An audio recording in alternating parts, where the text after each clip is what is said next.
variety of squash. Now, let me see. I tuck these down here because y'all know how Essie be doing. I be sowing in the rain. And it poured down raining the other day. So we have the zucchini nimba. We have the lemon squash. I can't wait to taste this and see it. We have the Bennings green tint scallop and the red curry. So I'm looking forward to seeing and tasting a few of these, but that's not all of them. And I feel like I tucked some more of my envelopes somewhere, but I really like the way this is looking.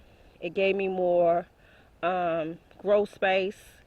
We used to have one on one side and then one in the middle, and we were able to put two. So I really like the way this looks. I have more room to walk, you guys.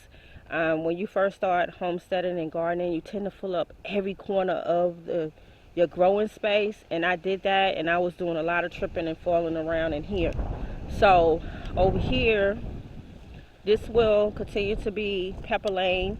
I did get rid of some of my pepper buckets. These are definitely coming to the end of their time too. As you can see, they're being weathered. So I probably have maybe another 2 years. Some of my pepper seeds have germinated inside here. I don't know what peppers they are, but they have germinated. Then over here, y'all know that chocolate mint don't waste no time growing. It is so prolific. And so we'll have 5 buckets of peppers in this area, and I'll probably be doing that next week, right?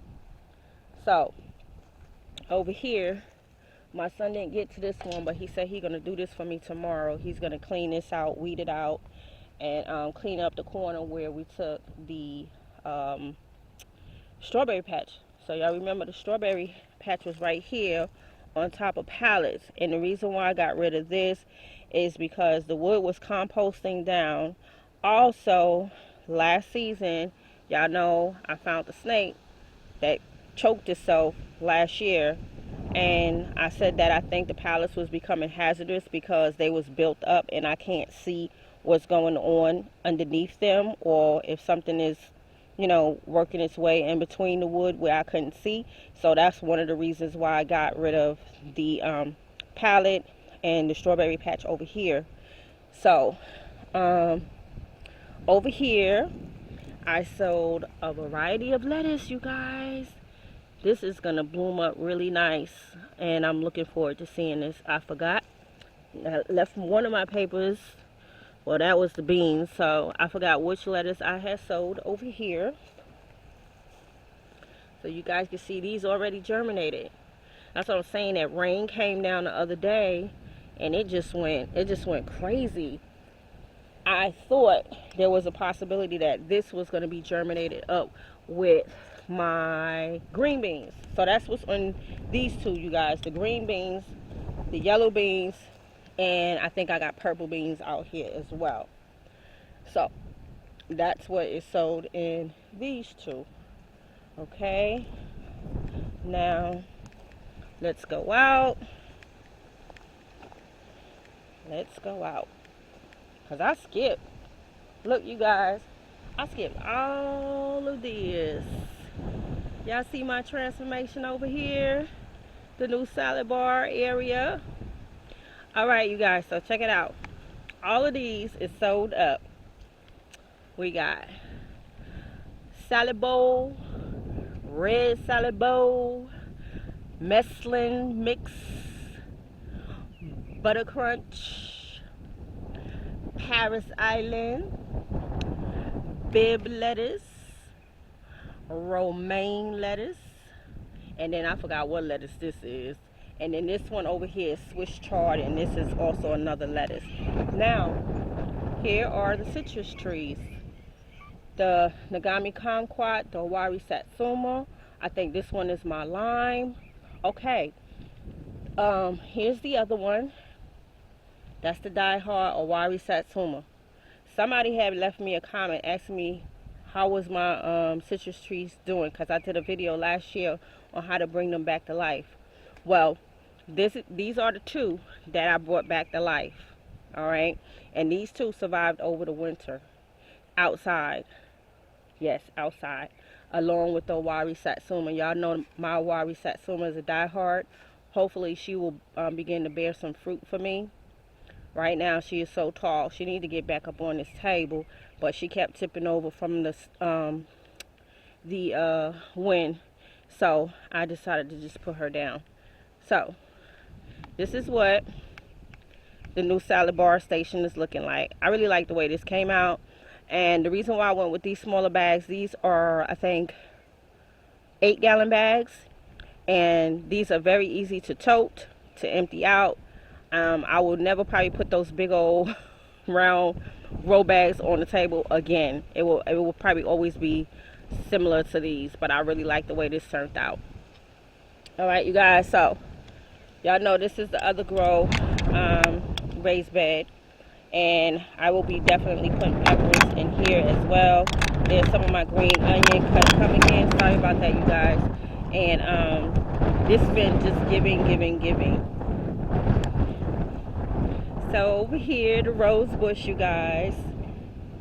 I definitely want you guys to see the rose bush before the deers come out and have their treats, because I learned last year that deers love roses. I did not know that at the beginning. Okay, so in this area, we're going to do some weeding out. Again, I put down some carpet again to kill this weed down, you guys. The weeds. Again, I will not be putting any mulch down. This is going to be blacked out with the landscaping fabric. Probably both sides we're going to probably do some type of vining, cucumbers, or some runner beans that need poles, you know, that need the trellising area. So that's what we will sow in this area over here. And the roses looking so pretty. Aren't they so pretty? So I am enjoying seeing my rose bushes, because I know them deers is coming. They are coming. All right, you guys, so let's get over here at the orchard.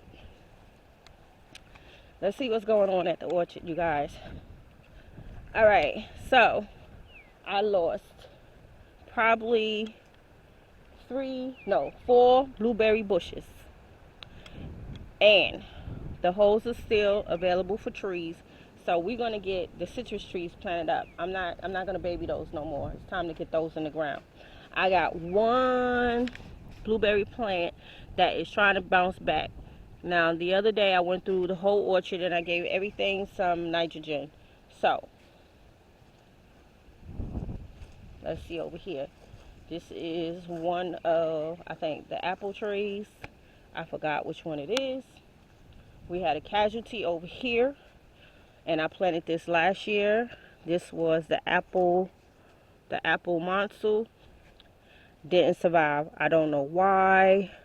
I don't feel like it has any life. I have not done a scratch test, and I probably need to do that just to be on the safe side. But she doesn't look like she is waking up anytime soon. Over here is, I forgot which one, but it looks like it's the green apple. The green apple tree. Hold on. And nope, this is a peach. An Alberta peach, you guys. I was way off. But this one is looking really good and lush. I believe this is one of the, this might be another peach too. I don't see my little sticker here, my sign. And over here may be this may be a pear.